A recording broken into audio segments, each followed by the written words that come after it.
Bom, chegou aqui nosso amigo Denis Martins. Deixa eu chamar aqui para nossa canoa. Tudo bom, Denis? Como é que você está, meu xará? Oi, Xará. Bom dia para todos, bom dia, Denis, é, bom dia, Danilo. Vamos aí, né? A gente está aí, sobrevivendo, esquivando, falando diretamente da Zona Sul de São Paulo, Jardim São Luís, divisa com Capão Redondo, divisa com Jardim Ângela também. A gente está aí, né? Sensibilizado, compadecido com os nossos, né, com nossos, né, companheiros de violência de território, né, lá do Morro do Rio de Janeiro. Muito bem, Denis. Assim, é chato a gente se encontrar num momento desse, mas é importante a reflexão, né? O Denis é doutorando, né, na Escola de Artes, Ciências e Humanidades, da USP, né, na EASH, e tem discutido, né, nas suas pesquisas, né, tanto no mestrado como no doutorado agora, né, os territórios da necropolítica, né, como a necropolítica é um conceito do pensador camaronês, né, Attila Mbembe, né, que vai pensar que a política ela é feita a partir da morte, né? Você tem uma definição daqueles que merecem viver e aqueles que têm que morrer, né? E o Denis Martins é um pesquisador intelectual, né, também militante, tá? Né, não intelectual que está preso apenas nos livros, né, mas também na ação política, que tem utilizado esse conceito, né, representação desse conceito para poder ver, entender como os territórios periféricos ocorrem. Eu queria um pouco, né, a sua percepção, Denis, né, você como intelectual, como também militante, educador social que você é também, como é que você enxerga, né, esse processo do Rio de Janeiro e particularmente as narrativas aí que têm sido construídas tanto pela extrema direita, né, do Cláudio Castro, aí todo esse campo político, como também a própria forma de cobertura dos meios de comunicação de massa, né, que leva a uma situação muito complicada. Eu vi uma pesquisa agora recente do Atlas Intel que 55% da população apoia essas operações, né? Então é preocupante isso, né? Então eu queria que você falasse um pouquinho sobre isso, na sua percepção, né? O que leva a essa situação. Então, né, andando aqui, aqui no nosso bairro, aqui no nosso distrito, a gente percebe que existem vários problemas aqui, vários problemas. O Estado, quando ele vai se impor aqui, ele vai se impor de uma forma muito violenta, né? Há, há uma ideia que dizem que não existe Estado, né, nas periferias, não existe Estado, o Estado não chegou nas periferias. Isso é, no mínimo, um equívoco, porque o Estado, ele está aqui, né? A partir do momento que o Estado, ele opta, através de suas políticas públicas, a não investir em escola, em educação, em saúde, em segurança pública, ele está se fazendo, né, presente aqui no nosso território. Há uma máxima, né, há uma máxima nos estudos sobre política pública que diz o seguinte, né, a omissão e o fazer do Estado é política pública. Então, tanto o Estado fazer quanto não fazer é também, né, política pública. Então, se a gente partir desse princípio que o Estado ele está organizando todos os nossos territórios, isso que está acontecendo no Rio é fruto de uma organização do Estado, né? Essas narrativas que dizem que a população ela vai, né, aprovar, a gente pode ver de um outro lado, porque nós aqui na quebrada, a gente está cansado de pegar o ônibus cheio, a gente está cansado de não ter saneamento básico, a gente está cansado de ser assaltado, a gente está cansado. Então, qualquer ação mais violenta do Estado, para muitas pessoas, é uma solução, tipo, é isso mesmo. Mas, ao mesmo tempo, essas pessoas, elas são controladas por essas narrativas hegemônicas, né? E uma narrativa hegemônica que me deixa muito, né, preocupado é pensar que o Comando Vermelho é o grande grupo terrorista do Rio de Janeiro, né? Pensar, não que não seja, né, mas é pensar que o Comando Vermelho e as, né, assim, né, e as facções né? É esse monstro que tem que ser controlado, né, impelido. Lógico que tem, né? A gente faz estudo de sociedade e percebe que tem, mas tem um outro lado também, que poucas pessoas estão falando, que é o que, né, o Danilo falou agora há pouco. E as milícias, né? É, eu escutei muito essa semana as pessoas falando sobre controle de território, né? A Força de Segurança do Rio falando que tem que controlar o território. Ok, tem que controlar, então foi. A polícia chegou, desarticulou, né, ali naquele ponto, o Comando Vermelho, e no dia seguinte tinha, né, o que acontece? A polícia ocupou lá no dia seguinte, a polícia, ela fez bases lá no dia seguinte, ou ela só foi embora, né? E assim, quando a gente pensa nas operações, exemplo, lá na Vila Cruzeiro, 2021, quando foram mortos 22 pessoas, quando a polícia desarticulou lá, 5 dias depois, segundo moradores, já tinha comunicado que a milícia ia dominar aquela região. Então, há um jogo, há uma disputa aí, entende? E é importante, e a gente vai pensar em território, é importante pensar que né, o último levantamento mostra que 57%, olha, 57% da cidade do Rio de Janeiro é dominado por algum tipo de milícia. Então, mais da metade da cidade do Rio é dominada por milícia. E, né, essa milícia vai gerar, segundo os dados, né, os dados do Estado mesmo, vai movimentar cerca de, né, 400 milhões de reais por ano. Então, assim, temos que controlar? Temos, mas vamos controlar todos, né? Agir isoladamente, talvez não vai garantir que o território seja retomado para o Estado, entende?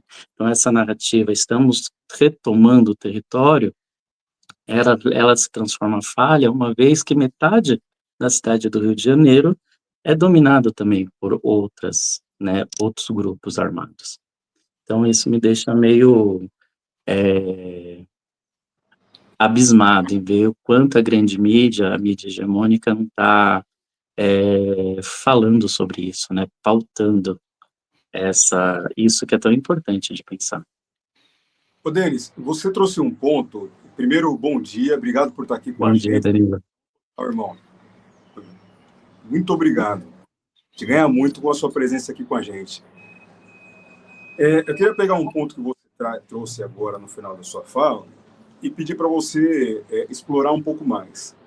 Você citou dois autores do campo analítico de política pública que eu gosto muito, que são o Baccarat e o Barates, que eles escrevem o texto As Duas Faces do Poder, e eles tratam dessa ideia de o fazer e o não fazer em política pública é política pública, porque tem uma decisão por trás aí, daquilo que entra e aquilo que não entra na agenda. Então, não fazer define prioridade, define abordagem, define qual é a sua perspectiva sobre que política deve ser implementada, por exemplo. Aqui você trouxe agora a ideia que foi difundida de retomada do território.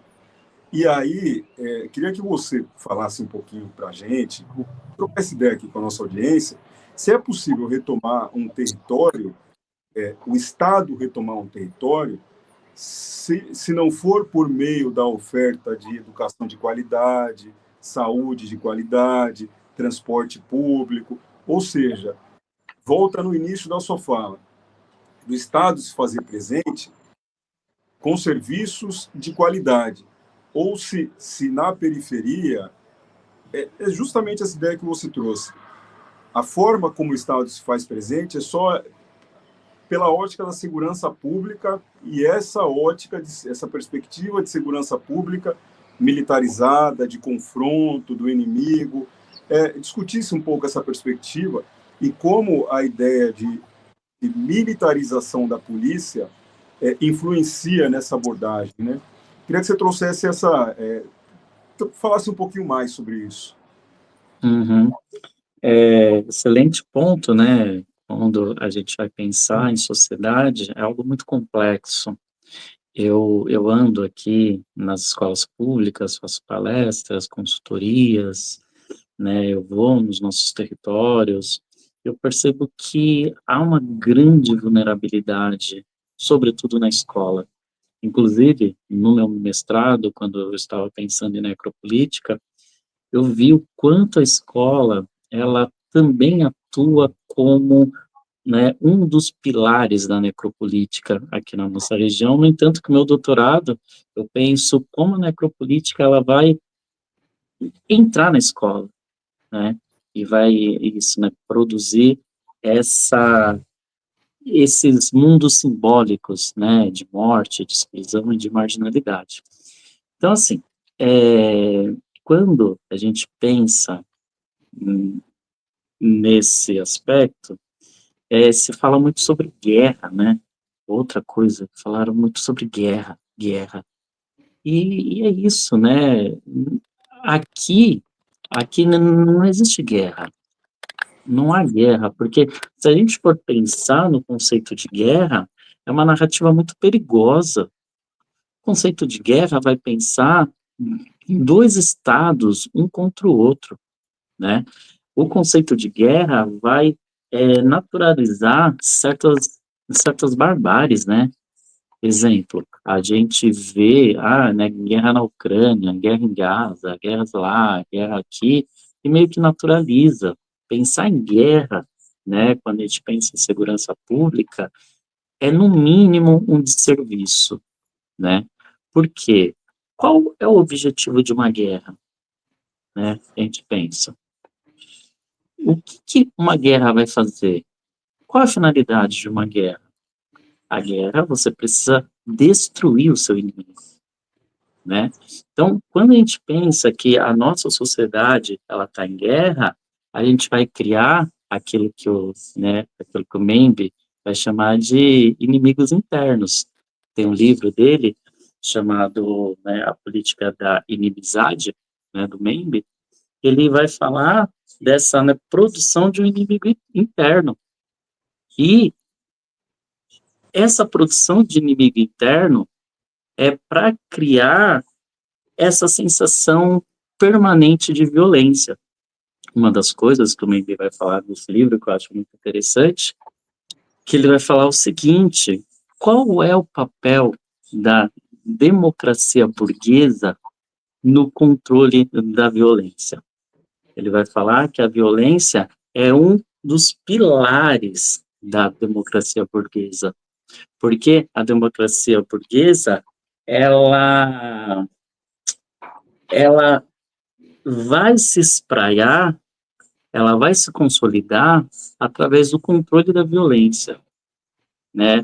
O Membe, ele vai, lógico, né? Weber já tinha falado isso, quando Weber vai falar que o Estado tem o monopólio da força e da violência. Mas assim, né? O Membe vai além, ele vai falar da força, da violência e da morte.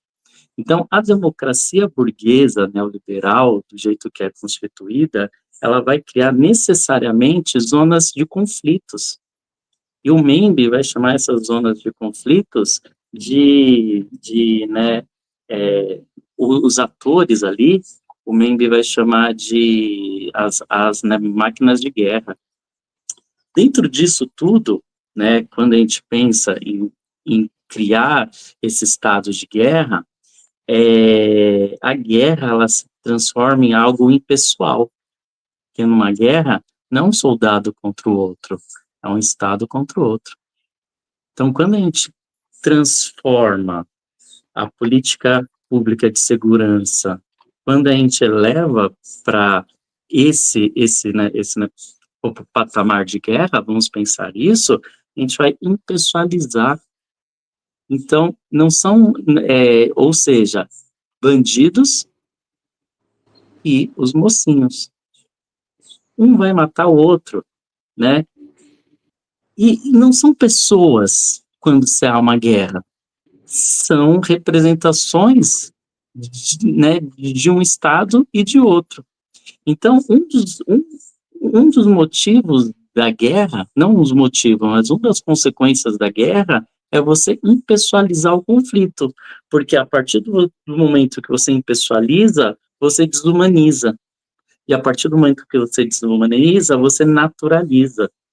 Então, voltando lá para a pergunta do Denis, talvez a aceitação, né, mais de 50% da população sobre esse massacre, né, venha porque já estamos naturalizando uma situação de guerra através das narrativas hegemônicas, entende?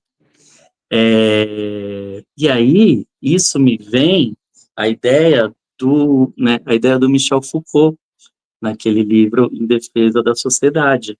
Ele vai falar sobre o terrorismo de Estado, né? O que é o terrorismo de Estado para o Foucault? Ele vai falar que o Estado, ou seja, né, esse poder soberano, vai se transformar em uma máquina de produzir guerras. E essa máquina de produzir guerras é em prol ao combate desse inimigo interno que foi gerado, e, e esse mecanismo de extermínio desse inimigo interno vai garantir a defesa da sociedade. Então, essa defesa da sociedade, ela vem na frente. Então, talvez todo mundo, a mais da metade da população brasileira apoiar esse massacre, venha desse estatuto de guerra, né? E aí, uma citação desse livro do Foucault, né, Em Defesa da Sociedade, que ele vai falar o seguinte, ele vai falar de racismo de Estado, né? Então, ele vai falar que o racismo, esse racismo de Estado, é a condição de aceitabilidade da matança de um Estado que se funda na violência e na biopolítica, entende? Então, assim, quando a gente pensa, né, de um modo complexo essa situação, a gente vai entender que o Estado, ele está reproduzindo, né, a sua lógica que sempre ele atuou. O Estado aparelhado pelas forças do capital, do neoliberalismo, ele vai reproduzir cada vez mais essas zonas de guerra, porque é lucrativo, né, a guerra. Ou entendermos que estamos em guerra. Eu vou aqui passar, ver uns comentários, né, da audiência, bem grande a audiência, né? Vamos mandando like, pessoal. Importante, né, para a gente poder fazer esse vídeo chegar a mais gente. O Joselito Oliveira Silva fala: eles estão querendo destruir o Comando Vermelho para poder dar poder para a milícia, né? E ele complementa dizendo que a milícia é pior que o Comando Vermelho, né? O Cláudio Henrique, ele fala sobre... Carlos Henrique, desculpa. O governador, né, no caso que o Cláudio Castro, é aliado à milícia, né? É o comentário dele. Alcinei só faz aqui um comentário, Denis, né? Que tomar cuidado com o termo terrorismo, né? É tudo que os estadunidenses querem. O Denis citou, entre aspas, né? Não é que concorda com o termo, né? É o termo que o pessoal utiliza. Deixa eu ver aqui. A Ana Beltrão, pelo que se percebe, os soldados do golpe, governo da direita e extrema-direita, não pretendem parar por aí, querem provocar os maiores capitais buscando ainda o poder. Né? O Fernando Fernandes lembra, né, que na Palestina está havendo um genocídio. Tá? Bom, eu queria só aproveitar um pouco nessa discussão, tá bem legal, Denis, acho que bem densa, né? Quero agradecer muito aí você partilhar os seus conhecimentos aqui com a gente, com a audiência nossa, né? Existe uma situação que é muito interessante, né? Porque eu estou acompanhando muito esse debate que está sendo apropriado pelos meios de comunicação de massa enquanto um debate eleitoral. Tá? Esse é o motivo da nossa manchete aqui. Na extrema-direita faz palanque sobre corpos de pobres e negros, né? Da nosso programa de hoje, né? E aí, né, parece que é uma cobrança, eu vejo alguns analistas, não, a esquerda não tem proposta para segurança pública. Tá? Como é que você pensa nisso? Né? Parece que o problema restringe toda essa discussão, que é muito sofisticada, que está trazendo para a gente, mas muito complexa, né, não sofisticada, sobre essa ação do Estado nos territórios, né? Há um problema de necessidade de garantir uma política de segurança pública. Parece que é isso, né? Então a esquerda não tem proposta, a direita tem, ela age e acaba ganhando o campo, né? Queria que você falasse um pouquinho sobre isso, né, como é que você pensa, né, em relação a isso.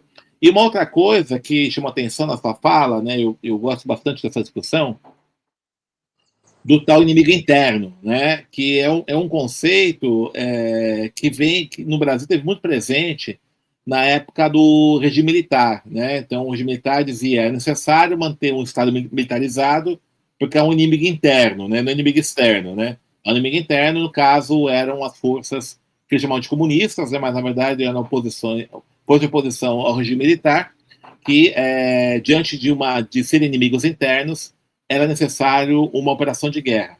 E o MBM fala muito disso, né, do estado de sítio permanente, né? A guerra justifica isso que ele chama de um estado de sítio permanente, né?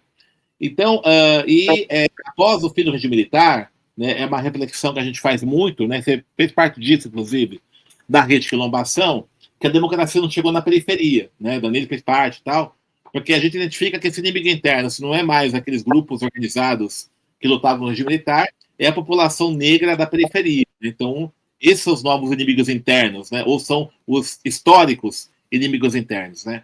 Eu queria que você falasse um pouquinho sobre isso, né? Essas duas coisas. Tá. Primeira coisa, a gente tem que entender que a violência, né, essa estrutural violência, ela não é uma né, política de governo, é uma política de Estado, né? Entra governo, sai governo, 60 mil assassinatos, 70, 75% população negra. Então, é importante a gente pensar que essa violência que é estrutural e estruturante da nossa sociedade é uma política de Estado, uma política de reprodução do capital, né, ponto, né. Aí vem, a esquerda não tem proposta, a direita é mais efetiva. Não é mais efetiva. A gente vê que não é mais efetiva, né, lógico, há uma grave situação aí na esquerda, que é não conseguir se comunicar, né, com as suas bases. Isso aí já é histórico, né, desde o dia que, né, o Brau aqui, né, o vizinho de território, falou isso, talvez foi, né, a primeira vez que a esquerda começou a pensar sobre retomar a base, né. Então, assim, é pensar que se a esquerda não tem essa proposta, Você a estava falei, direita também não mas sabe tem. uma coisinha, mas ficaram bravos com o Mano Brown, né? Muita gente ficou brava com ele. O pessoal ficou bravo, né? As pessoas que não conhecem a nossa realidade, porque quando a gente está aqui no território, a gente vê políticos de direita inaugurando escadão, inaugurando parque, inaugurando praça, inaugurando creche, inaugurando campinho. Os caras estão aqui, mano, agindo toda semana, todo dia, né? Se a gente vê eles aqui, enquanto a esquerda, a gente não vê, entende? Então, assim, essa distância que a esquerda tem do território vem muito de uma soberba, né? Eu imagino, assim, né? Enfim, e sobre as propostas, né? A proposta de matar, né, o criminoso que rouba seu celular, ela seduz, né? É seduzente. As pessoas ficam seduzidas por isso. Pô, comprei meu celular, paguei R$ 1.000, mó trampo, né? E vem um vagabundo 5 horas da manhã e me assalta. Entende? Né? As pessoas ficam seduzidas por isso, mas não é efetivo. Não é efetivo. O roubo de celular só aumenta, entende? Então, assim, agir dessa maneira eleitoreira, né, não vai acabar com a violência, né? Isso né, um ponto de vista. Outro ponto de vista que você perguntou foi sobre, desculpa, Denis, foi longe. Os inimigos internos, né? O povo preto da periferia. Que sobre o regime militar, ele tinha uma ideia, né, de que é necessário manter um estado de guerra militarizado, né, de exceção, porque havia um inimigo interno, tá? Que dialoga exatamente com essa ideia do Mbembe, né, um estado de sítio permanente, territórios necropolíticos, né? E aí essa discussão que a gente fez na rede quilombação, que a democracia não chegou na periferia, né, que é interessante, a gente não tinha lido o Mbembe ainda, mas é muito Mbembe, Uhum. né? Os territórios periféricos são territórios da necropolítica, o Estado é sítio permanente. Não tem democracia na periferia, não tem Estado democrático de direito, né? Isso é muito abstrato, isso, né, para quem é da periferia. Então, eu queria falar, você fala um pouquinho sobre isso, né? Esse fato dos corpos negros, né, dos povos negros das periferias serem os inimigos internos atuais, né, que justifica esse estado de guerra aí. Então, isso vai surgir desde, né, desde o Brasil colônia, né? O Clóvis Moura vai falar sobre isso, né? Do bom escravo ao mau cidadão, né? Porque a partir do momento que nós fomos jogados na rua, né, sem nenhum tipo de, né, indenização, a gente se transforma em agentes a serem eliminados. E como vão eliminar a gente? Criando essa cultura, né, e essa, né, epistemologia de entender os povos negros como seres, né, a serem combatidos, porque naturalmente nós somos violentos. Então, inclusive essa semana eu estava escrevendo, né, para finalizar, né, o meu doutorado, e eu estava atrás de pesquisas e tal, e eu descobri que na Constituição de 15 de outubro de 1827, os negros, eles foram, né, proibidos de entrarem na escola, de estudar, né? Então, assim, sobretudo no Rio de Janeiro, São Paulo, então a gente olha que esse projeto de, né, na produção de um inimigo vem de muito longe, né?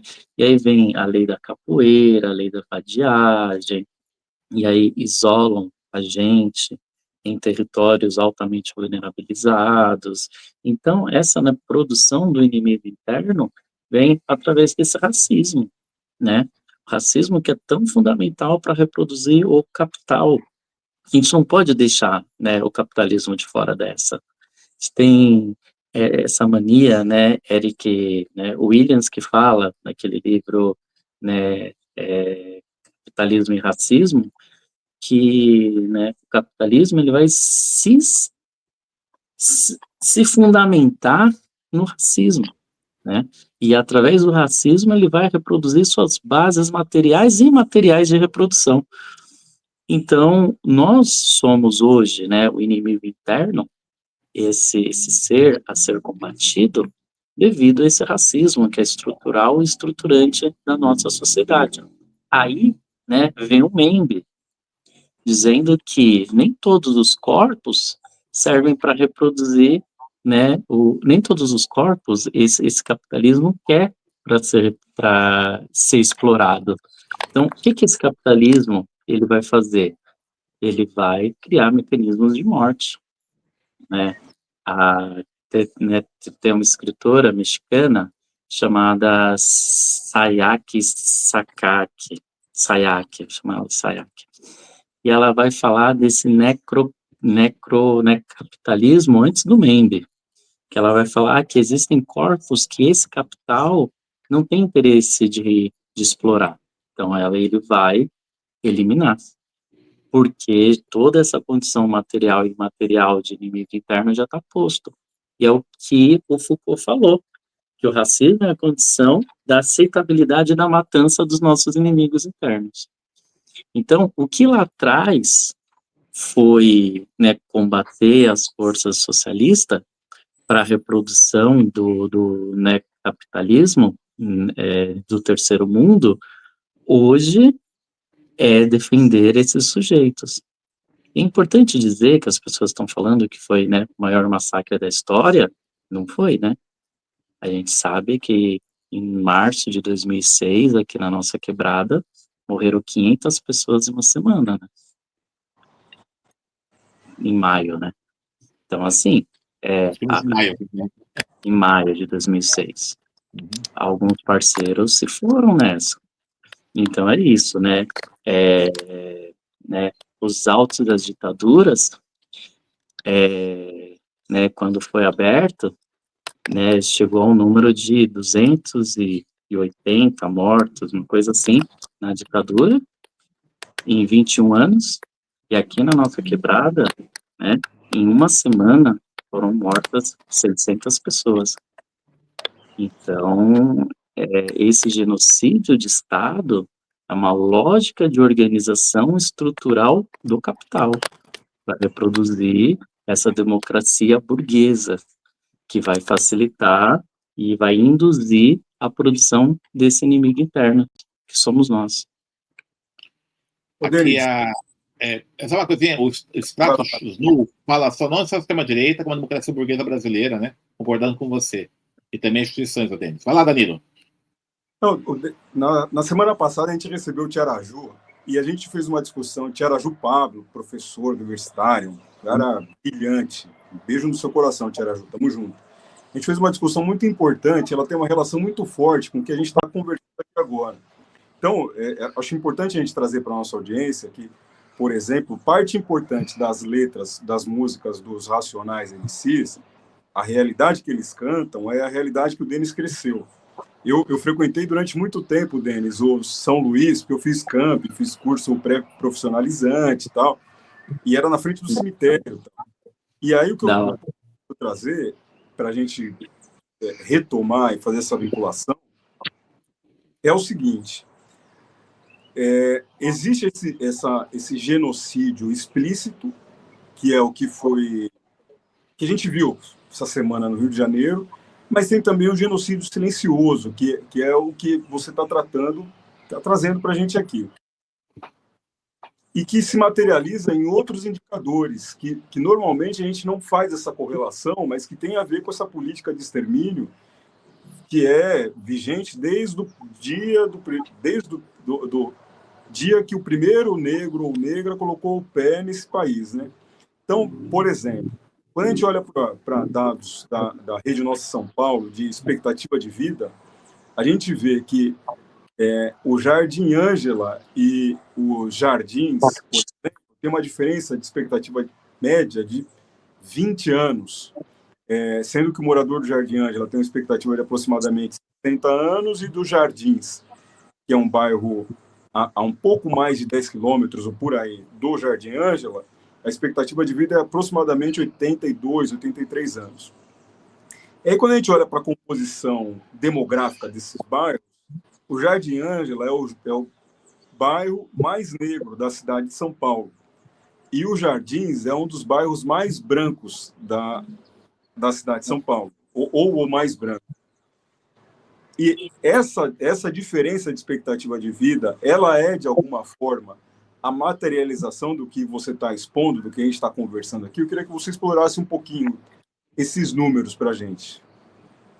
Nossa, ótimo. No meu mestrado, eu me debrucei no território, né? E eu fui atrás de dados, né? E aí, um dos dados que me chamou a atenção, só para a gente iniciar essa conversa aqui, foi o índice de pessoas que morrem de câncer aqui no bairro. É um índice muito baixo, é muito baixo. E é muito baixo mesmo.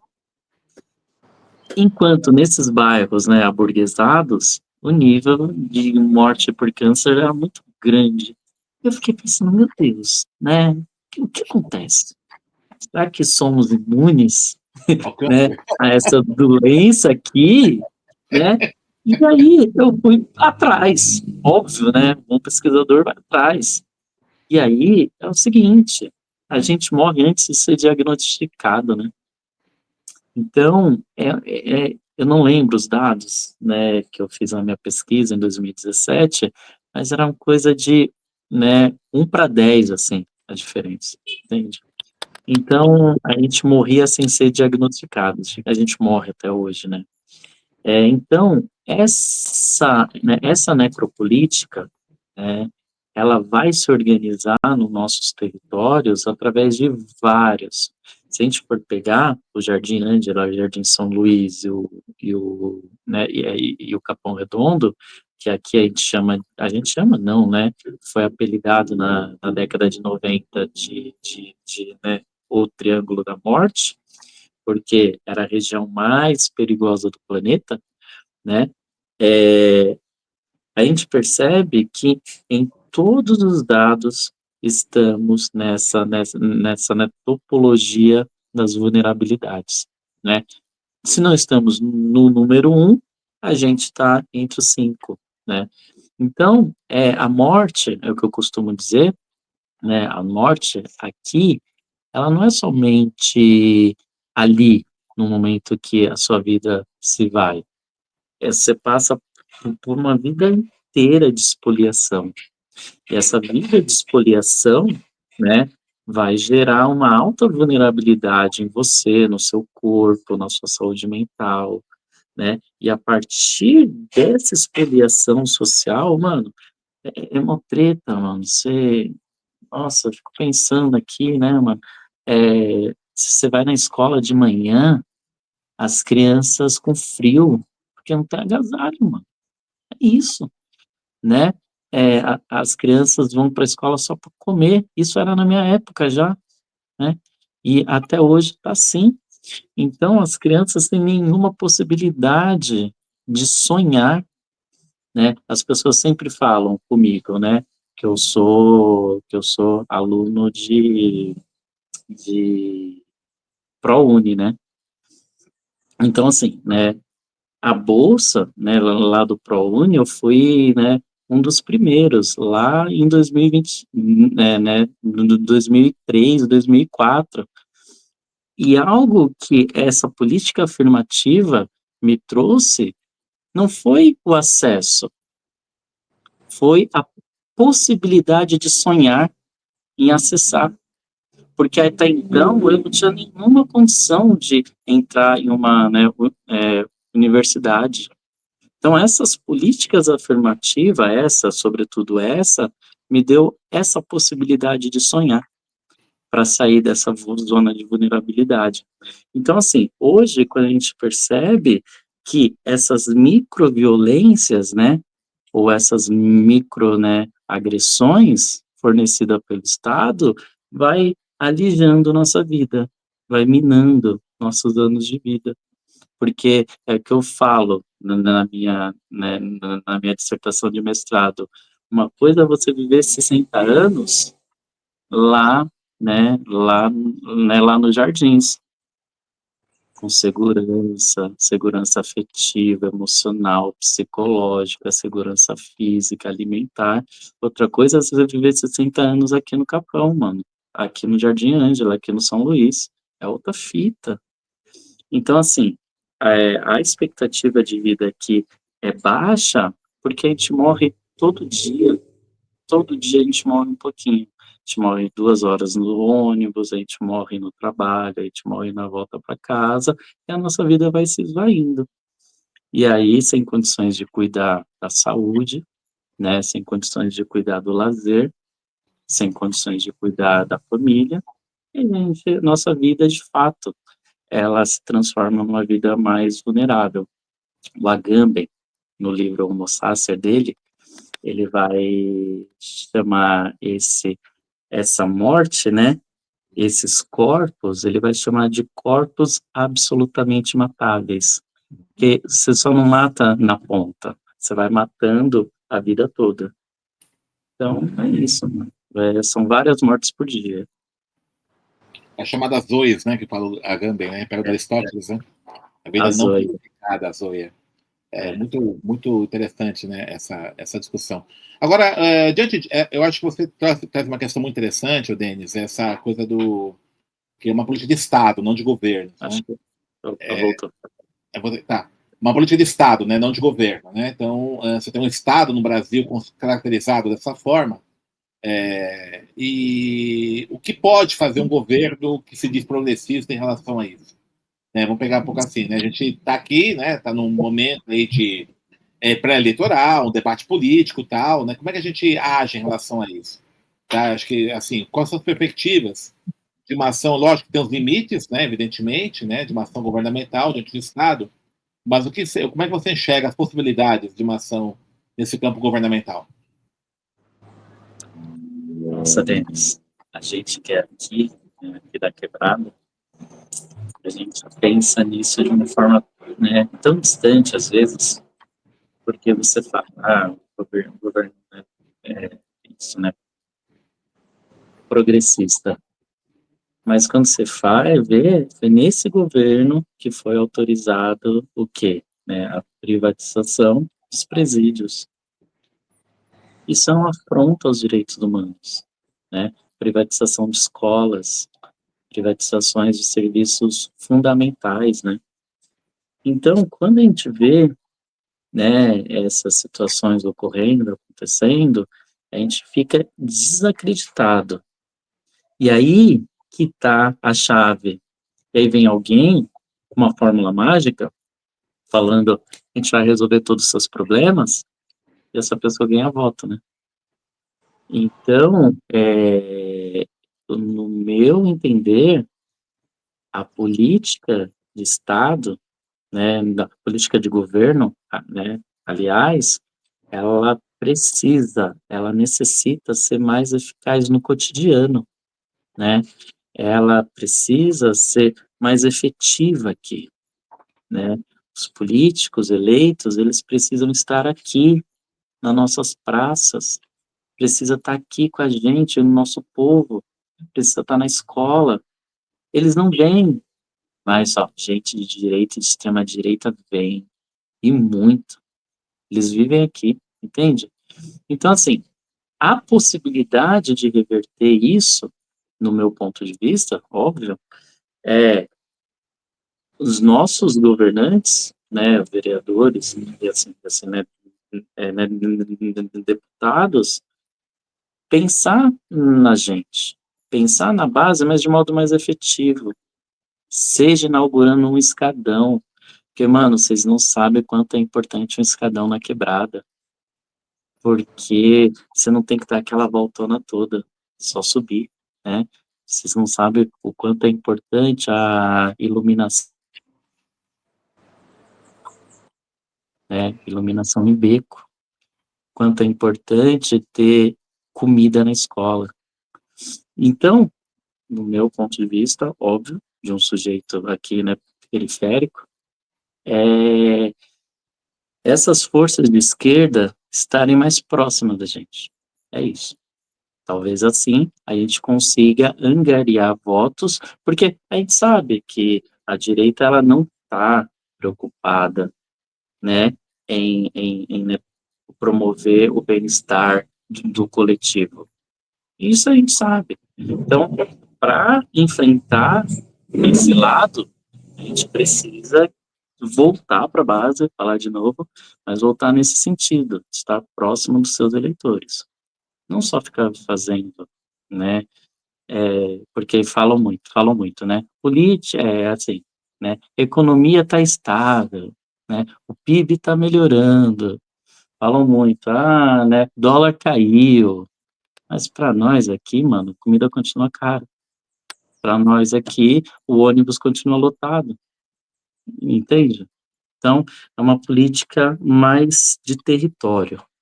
E a partir dessa política de território, a gente consegue contrapor essas forças de direita que vêm dominando o nosso cenário. Muito bacana isso. Danilo, tem mais uma pergunta para o Denis?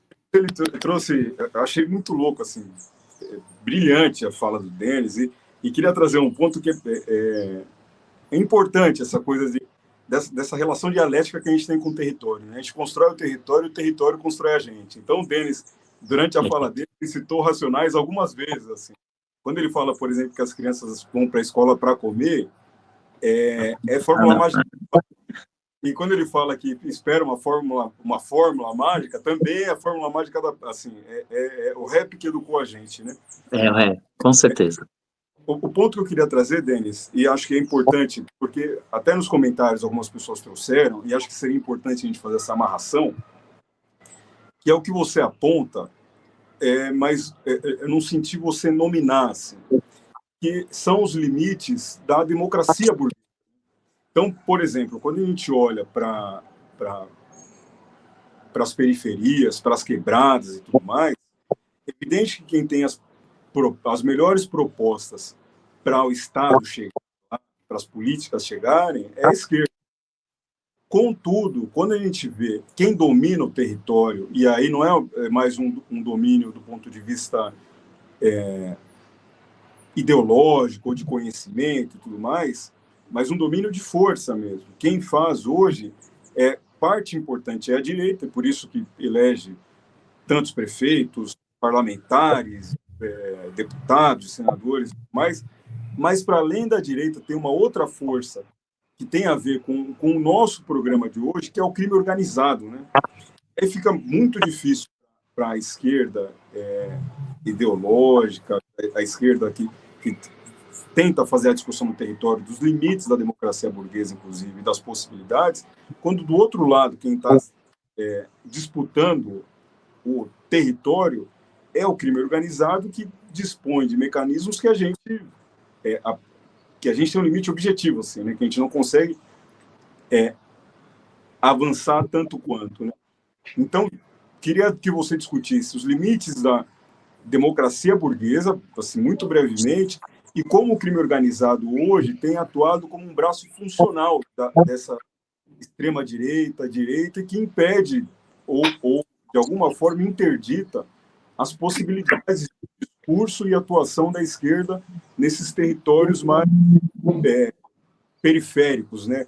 Nas quebradas e tudo mais, que é o nosso território. Tá, eu vou começar pelo fim, que eu acho que eu consigo articular a ideia um pouco melhor, né? Eu vim de uma época, 1980, 1990, que o morro lá tinha um dono, mano. Era um cara, né? E na área dele, ninguém roubava. Na área dele, era uma desonra. Alguém roubar, alguém matar, né? Bater na mulher. Ninguém fazia isso na quebrada, né? Tinha essa disciplina, manja. Então, década de 80, 90, até comecinho dos anos 2000, a gente tinha essas figuras, né, a quem recorrer, né, figuras que, né, atendia os mais pobres, que organizava de fato o território. A partir dos anos 2000, com a ascensão, né, né, sei lá, né, partido, como a gente chama aqui, com, né, essa ascensão do partido, o que que acontece? Essas pessoas, elas foram tiradas do poder, né? Houve uma desarticulação aqui no território, e o território ele vai se transformar numa área muito livre. Livre nesse sentido de não ter mais, né, uma pessoa que controla tudo, e sim uma organização. E essa organização, com o passar do tempo, ela foi se transformando em uma né, grande empresa, né, uma grande empresa, assim, né, capitalista. E essa organização, ela pouco se preocupa, né, com esses delitos. Ela vai se preocupar para ver se o negócio está acontecendo aqui, né? Ok. A partir dos anos 2000, a gente vê uma desarticulação do território, né? A gente vê essa substituição de poder e a gente vê, ao mesmo tempo, essa ascensão mais nítida da ideologia neoliberal, né, com o governo Lula 1. Todo esse processo vai fazer o quê? A gente vai fazer com que a gente também deixe de ser coletivo, né? O sujeito periférico, né, aqui da nossa quebrada, ele deixa de ser um ser coletivo e vai se transformar num ser individual. Essas mudanças, né, elas, a partir do momento que essas mudanças se deram, houve uma desarticulação, assim, né, política no nosso território, e essa desarticulação vai fazer com que as forças ou os elementos, vamos pensar assim, nocivos, entrassem de qualquer jeito. Então, assim, hoje a gente vê coisas acontecendo aqui no território lamentáveis, né? Porque, né, o Estado não quer controlar, né? O partido não tem interesse nisso. Então, a nossa área, ela se transforma numa área extremamente vulnerável. A partir do momento que a nossa área, ela é açoitada, né, pelo Estado, e é açoitada por essa falta de interesse, né, desse partido, o que, o que vai acontecer? Essa democracia, que na nossa é muito frágil ainda, né, ela vai chegar para a gente, mas de uma outra maneira. A democracia na quebrada, ela chega em 4 anos, né? Em 2 anos. A democracia aqui vai chegar no momento que você vai votar. E isso é muito nocivo. Por que é muito nocivo? Porque nós, como estamos desarticulados enquanto comunidade, a gente acaba sem esse líder comunitário, né? E esse líder comunitário que às vezes fazia creche, né? Um monte de coisa aqui, a gente acaba sem essa liderança comunitária, a gente acaba sem o Estado, a gente acaba desarticulado e a gente acaba sozinho. Entende? Então, né, no meu ponto de vista, óbvio, né, a gente aqui, nós, seres, né, seres de quebrada, favelados, nós, sujeitos, né, desse território de extrema vulnerabilidade, a gente está aqui sozinho. Então, a democracia, aí você pergunta qual é o limite, né? O limite dessa né, democracia burguesa é, em 2 anos, você ter eleição. Ponto. Basicamente é isso. Tem mais coisa, né? Senão vai para o outro lado. Vamos lá, então, né? Vamos ver aqui os comentários do nosso chat inteligente, né? O Goetsu está dizendo: Igreja entrou nas laranjas dos controladores. O Fabrício, né, fala: temos que lidar com o crime organizado político, né? O Paz e Bem aqui: o povo brasileiro precisa de educação de base. Brasil verdadeiro, né? Esse que é o nome está aqui? É isso? Vamos lá. É isso, Brasil verdadeiro. O povo brasileiro acorda e não acreditem nas mentiras da direita. Só querem enganar os trouxas e nunca mais votem nos partidos PL, PP, Novo, PSDB, PSD, União Brasil, Republicanos e MDB. A Viviane Carvalho, né, acho que está concordando com o que você comentou, o Denis, o abandono emocional, psicológico, familiar, realmente mata todos os dias um pouco. Infelizmente, presenciamos isso diariamente, né? Um pouco que você comentou agora. O Fernando aqui, desculpa, Francinaldo Guimarães de Souza, está falando sobre as escolas militarizadas, né? Projeto da extrema-direita. Estão doutrinando os alunos, as PMs ainda são racistas, né? Essa presença aí, né, da militarização das escolas, né? A Casa das Pipas, empreendimento empreendimentos aéreos, né? Só a escola liberta, camaradas professores. Deixa eu ver o que mais aqui. E eu acho que é o Ricardo Gomes, isso. Paulo Freire, ninguém caminha, é academicismo no verbo e na mídia, com os pés no chão, de verdade, ninguém, né? Acho que esse é o comentário dele. Deixa eu ver se tem mais algum comentário. Aqui, acho que é o Dandan, né? Dandan. O principal poder, fonte da extrema-direita, está na favela, das igrejas, né, com um cifrão, né? Tem filiados das igrejas bolsonaristas nas comunidades. Né? IURT, Assembleia e outras roubam até a Bolsa Família do povo com dízimo, né? E o Ricardo Gomes fala do vamos aprender com o MST. Eu acho assim, uma coisa que você trouxe aqui, o Denis, né, queria só para apontar, né, é que é uma situação bem complexa, né? Exige aí uma reflexão um pouco mais complexa, não tem soluções fáceis para isso, tá? Porque, de fato, né, nós estamos falando de uma arquitetura de Estado que foi construída historicamente, né? Então, você trouxe dados muito objetivos aqui, né? É importante para quebrada um estadão, né? É importante você ter iluminação pública, tá?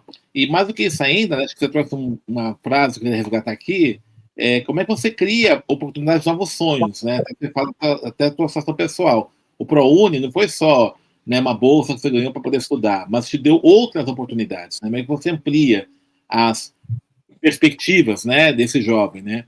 Então, acho que esse diálogo, né, com os territórios, né, é que falta para a gente fazer, né, para a esquerda fazer mais, para efetivamente criar esse vínculo, não é isso? Né, criar canais de diálogo mais, né, precisos, né? Olha, antes de entrar nesse assunto necessariamente, eu fico um pouco, né, um pouco estranhado, vamos pensar assim, quando a gente culpabiliza, né, a população que vota, a população pobre nisso. Porque como eu estou falando aqui desde o começo, a gente está julgado, né?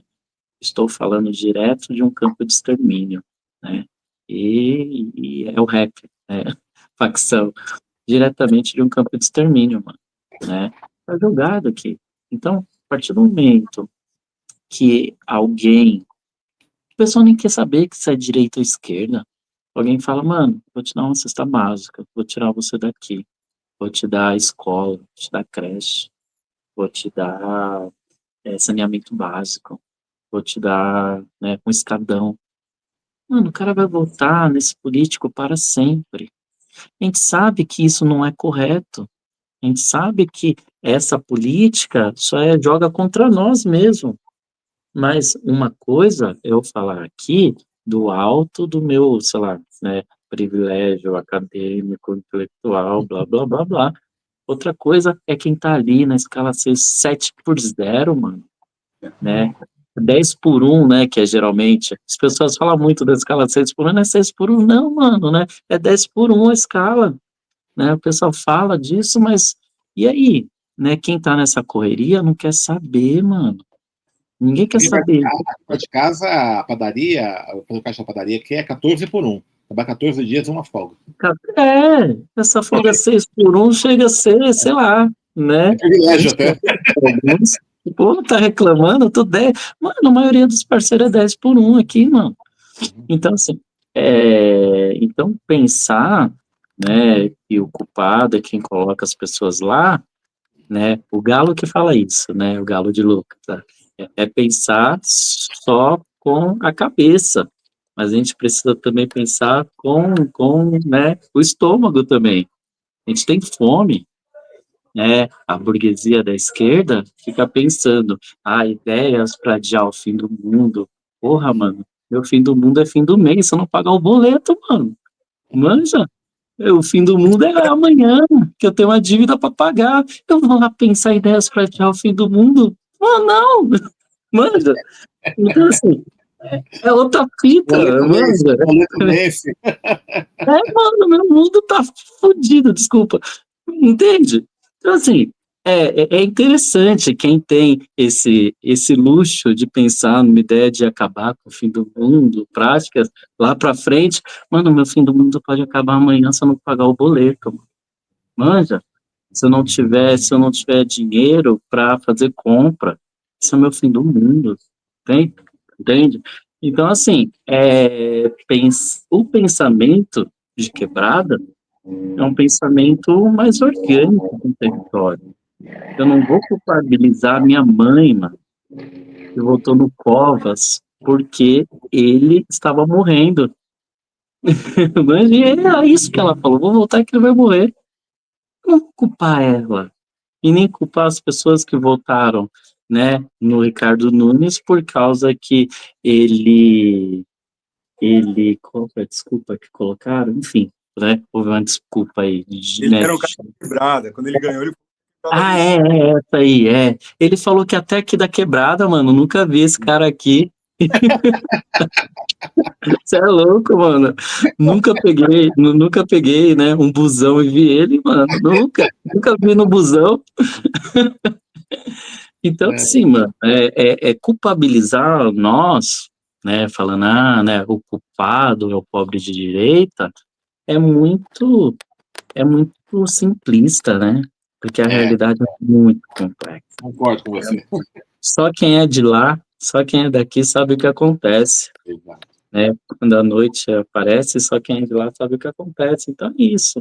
Então, né, né, eleger essas pessoas é só o termômetro que vai medir a febre. A culpa não é do termômetro, é Da a febre. febre, é o que causa febre, manja? Então, eu culpabilizar o pobre que tem esse posicionamento, vota no Ricardo Nunes, no Tarcísio, é eu chegar e assim, é eu culpabilizar o termômetro por causa da febre, manja? É outra fita que a gente tem que pensar. Ô, Denis, Então, o Ricardo digo, Nunes aí, tinha que ter chegado nele e falado: Ei, boy, o que você está fazendo? Meu meu bairro. bairro não é teu lugar, você vai se ferir, você não sabe onde tá, não sabe mesmo, mano, caiu no ninho de cobra. É isso, mano. Manja. Então, eu começo aí, né? A gente não pode culpabilizar o termômetro pela febre, cara. Pela febre. Se esses caras estão sendo eleitos, mano, alguma coisa tá acontecendo, mano. Manja? Então, então é isso. Eu me perdi. Não, Qual que é? Da não, hora. acho que é isso mesmo. Né? Ô, Denis, assim, a gente está caminhando para o encerramento aqui. Você tem feito aí, né, palestras, né, produção. Faz agora um mexendo bem aqui. Quem quiser te encontrar. Na verdade, importante, importante. Quem quiser conhecer mais sobre essa produção, né, onde pode te encontrar, site, Instagram, fala para a gente aí, divulgar para a nossa audiência aqui, né? Ó, ó, mano, é o seguinte, né? A gente sempre conversou e tal, e eu acho que o meu conhecimento ele precisa voltar, né? Eu passei a ponte para lá, peguei o conhecimento, agora, né, conhecimento vem da ponte voltando, né? Então, assim, eu, como sou financiado com dinheiro do munícipe, com dinheiro público nas minhas pesquisas, eu preciso voltar com esse dinheiro, né? Então, eu faço assessoria em escolas públicas, palestras também, formação docente, né, feiras, workshops, né, também, né, já fui no Fundação Casa, Barato Louco, né, fazer também palestras, falas, e isso. Atualmente, né, eu estou fazendo consultoria racial em empresas e escolas, né? Escolas públicas, escolas assim, né? Particulares também. Então a ideia é pensar numa outra ponta, numa outra esfera, né? Pensar como esses corpos negros, né? Eles estão se desenvolvendo dentro dessas escolas, escolas de elite, né? Escolas onde a mensalidade 5, 6, 7, 8 mil reais. Então, atualmente, eu estou, além desse serviço aqui na Quebrada, que é voluntário, eu faço consultorias, eu faço palestras em empresas, né, pensando em, né, educação antirracista, racismo corporativo e tal. Eu tenho, assim, né, uma empresa junto né, com a minha esposa, chamado Confluência, que é uma empresa que fornece, né, esse tipo de trabalho, de palestra, de formação. Está lá no Instagram, escrevam confluência.educação e consultoria, que vai ter o nosso trabalho lá. O meu Instagram é o meu nome, né? denismartins.83. E é isso, eu acho que, né, aquilo que a gente está fazendo na universidade, se o nosso povo não entender, não serve para nada, mano. Manja, quando eu ia, né, assim, lá no meu mestrado, eu escrevia, morava eu e o meu irmão. E o meu irmão fez até o ensino médio. Eu lia, né, meu mestrado. Ele foi a pessoa que leu, né, o meu mestrado inteiro junto comigo. E assim, eu sempre lia, né, e assim, né, eu sempre perguntava, mano, faz sentido? Você entendeu? Porque se ele não entendeu, eu parava e voltava. Porque é um modo de existir, manja? É um modo de existir que é escrever para os meus, né, produzir para os meus e tentar mudar ou ajudar na mudança da nossa realidade, que é tão feroz com a gente, né? Lá no Rio morreram 120 e poucos. Aqui, mano, por dia né? A polícia mata 19. Então, é isso, né? O genocídio continua, a marcha fúnebre prossegue, né? E é isso, mano. A gente precisa fazer com que o nosso conhecimento ele volte. Porque se o meu conhecimento servir só para, né, o pessoal da universidade, para mim não serve muito. E aqui está recebendo o Fabrício Schweitzer. Parabéns pela consciência do retorno, Denis, né? Aqui Alice de Paula Souza. Adorei conhecer o Denis Martins, ele fala de coisas fortes, uma voz mansa aí, ó. Tá? Tá aqui, ó, o Valdir Estrela, nosso amigo lá da Bahia, grande Valdir Estrela. Denis Martins mandando papo reto. A periferia quer viver dignamente e só o discurso de esquerda não é suficiente para anular a ação deletéria da direita nesses territórios, né? Valdir aí, né, nosso grande amigo, né? Falando, eu deixei aqui já nos comentários o seu Instagram, Denis, né? Denis Martins 83. Então, quem quiser entrar em contato com o Denis, ou conversar, e também, né, esse trabalho bacana que ele faz de consultoria nas escolas, né? Só entrar em contato ali pelo Instagram, né? Você tem mais uma coisa aí pro Denis, ou Danilo? Não, só marcado a gente se encontrar para tomar uma cerveja, trocar uma ideia. Demorou, mano. É nóis, estamos juntos. Uma saudade aí do Denis também. E quero conhecer você, Danilo.